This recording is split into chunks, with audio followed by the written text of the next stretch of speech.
It's one of the sticking points for Albertans wanting to leave Canada. Oh, I absolutely would be for it. Premier Danielle Smith has stated she is against the province separating. However, this week her government is officially lowering the bar for citizens to initiate a referendum, including on separation. A question is shaking Canada's political foundation. Does Alberta even want to remain part of the Canadian Federation anymore? This is no longer just online chatter or heated barroom debates. The push for separation is growing stronger than ever, fueled by Bill 54, the new law that has lowered the threshold for triggering a referendum from 600,000 signatures to just 177,000. And here's the shocker, around 20% of Albertans now say they would rather join the United States than stay in Canada. 1 in 5 people. That's not an extremist fringe. That's a statistic credible enough to make Ottawa nervous about a movement it once dismissed as unthinkable. For years, talk of Alberta breaking away was dismissed as fantasy,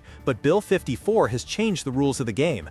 Now, with only 177,000 signatures, a legally binding referendum can be triggered, something Canada's Supreme Court has affirmed cannot simply be ignored if conducted properly.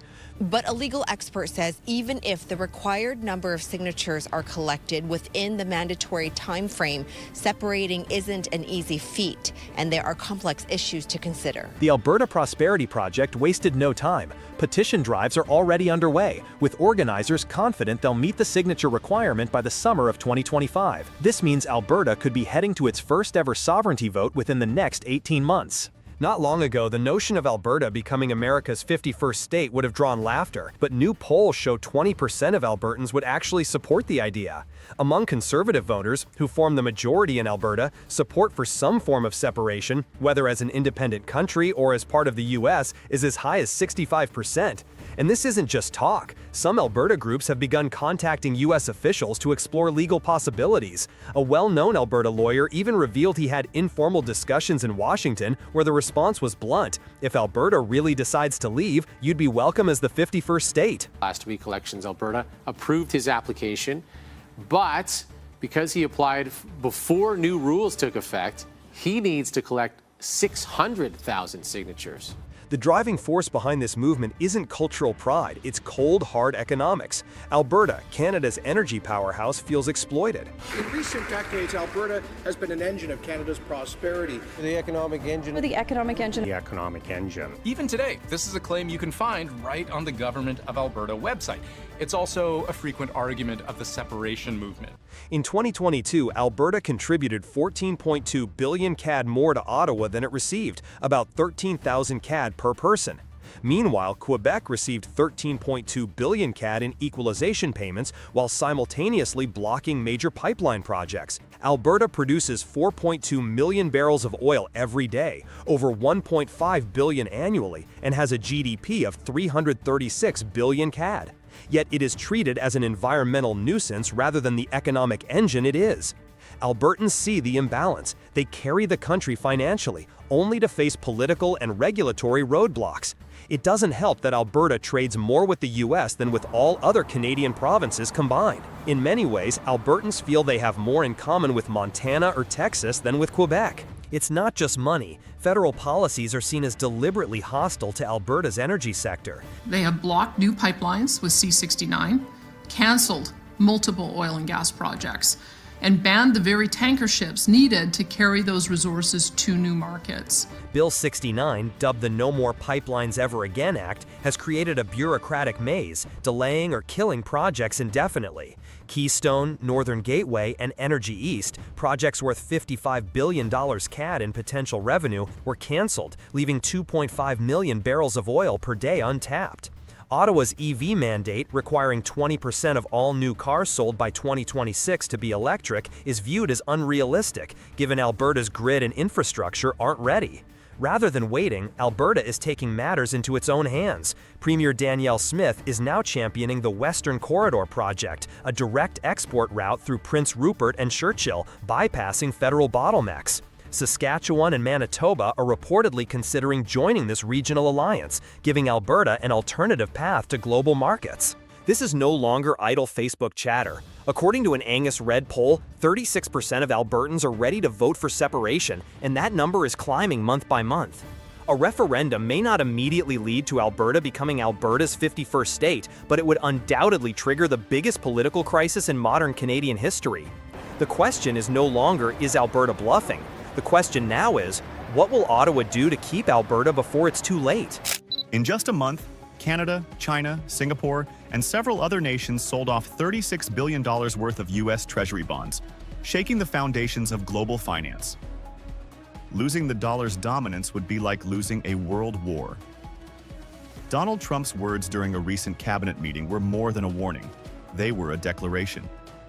In the middle of growing talks within BRICS to launch a reserve currency designed to challenge the U.S. dollar, Trump has vowed to defend the U.S. dollar at all costs. And in Trump's language, at all costs doesn't mean quiet diplomacy. It means tariffs, pressure, and economic threats. What began as speculation over a BRICS currency plan is now turning into a geopolitical showdown, where money itself has become a weapon. Trump wasted no time in turning words into action.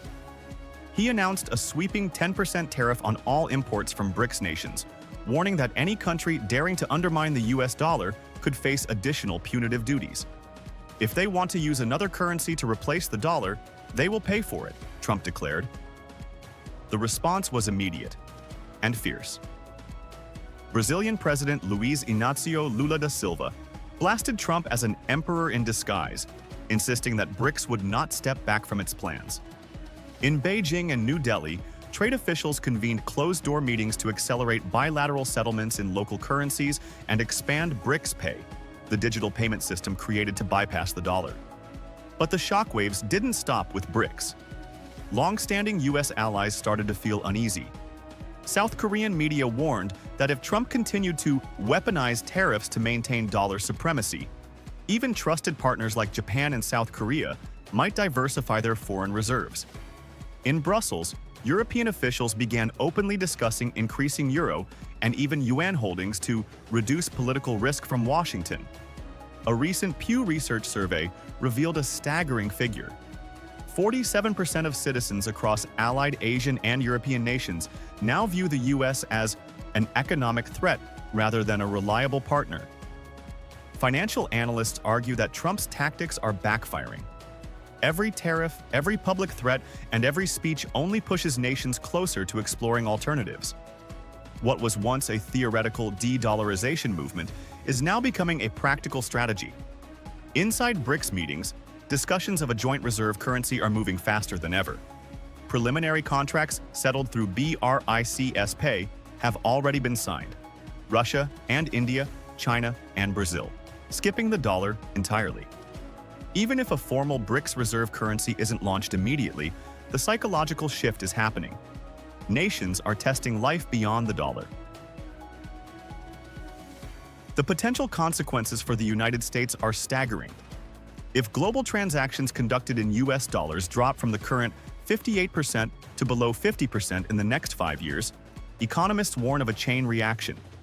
Borrowing costs for the US could spike sharply. Treasury bond interest rates would climb, making it far more expensive to finance federal debt. More importantly, the financial sanction power, Washington's favorite geopolitical weapon, would weaken dramatically. This erosion of financial leverage is exactly what worries U.S. security officials. For decades, the dollar's dominance has allowed America to impose sanctions, freeze assets, and pressure adversaries without firing a single shot. But if major economies can trade outside the dollar system, those sanctions lose their bite. The concern is not just theoretical anymore. Japan, a longtime ally, recently conducted a trial settlement for natural gas imports from Indonesia in yen and rupiah instead of dollars. In the Middle East, Saudi Arabia signed agreements with China to price some oil sales in yuan. These cracks are widening, and Trump's aggressive stance is adding fuel to the fire. Inside the United States, financial experts are split. Some applaud Trump's tough stance, claiming it's necessary to show strength. But others warn that his approach is accelerating exactly what he claims to be fighting. "You can't threaten your way into trust," said one former Treasury official. "The more you weaponize the dollar, the more countries will want to escape it." Trump is turning the US dollar into a battlefield. betting that economic intimidation will force nations to stay loyal. But every threat seems to do the opposite, pushing them further away. As traditional allies diversify reserves, as trade contracts shift to euros, yuan, or BRICS pay, America's leverage begins to erode. The dollar may remain strong for now, but its aura of invincibility is cracking. And the real question is no longer, will BRICS create an alternative currency? The real question is, what will the US do when the world no longer wants to play by the dollar's rules? Because in the end, power doesn't come from slogans or tariffs. It comes from trust. And trust, once lost, is almost impossible to buy back, even with the world's most powerful currency.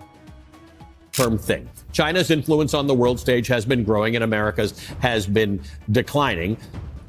It seems to have accelerated in the last few months. Trump's tariffs were supposed to make America stronger. Instead, they've exposed just how much leverage the country has already lost, not only in global trade, but in global leadership.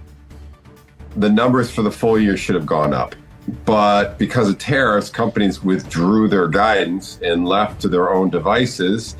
Wall Street cut numbers for the full year, expecting tariffs were going to take a big bite out of business.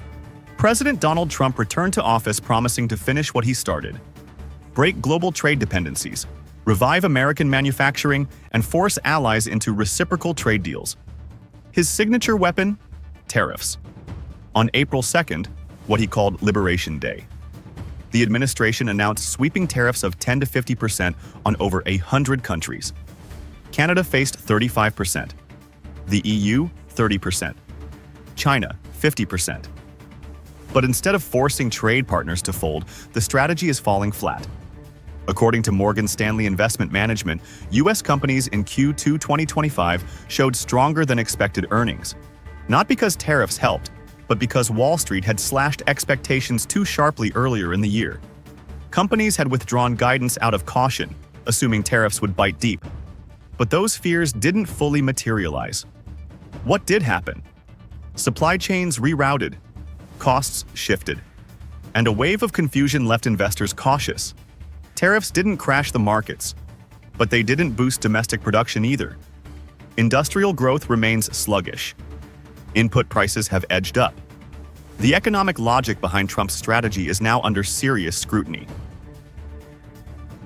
I think that's right, Ali. Exactly right. I think if you were to look back at public opinion polling from the first Trump administration, you would also have seen the gap close between the United States and China on the global stage. Wow. China is the world's largest producer of steel, of aluminum. They produce 2/3 of the world's electric vehicles.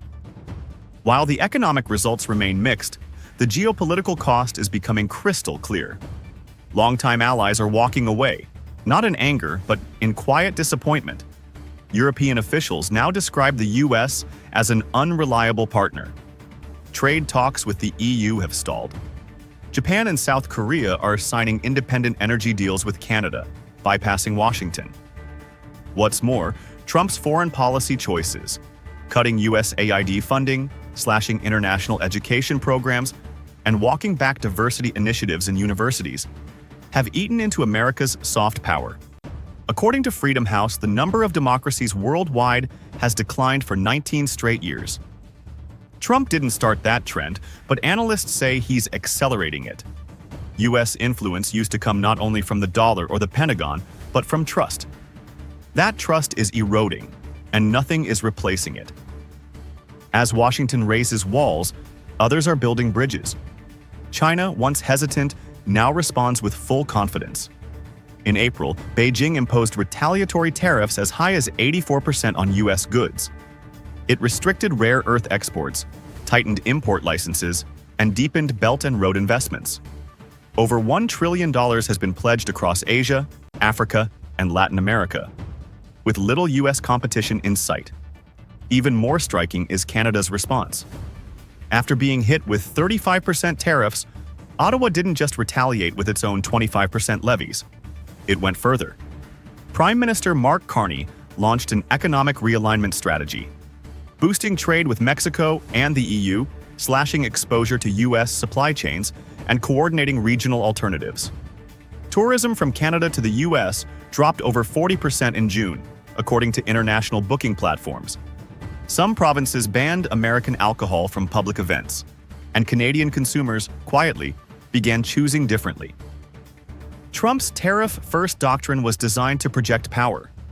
But in practice, it's revealed a painful truth. Power doesn't come from shouting louder. It comes from being needed. And in 2025, more nations are showing they can walk away. China is no longer waiting for US permission. Canada is no longer asking for exemptions. Allies are looking elsewhere, and they're finding options. What Trump promised as strength is starting to look like isolation, and the world is moving on, with or without the United States.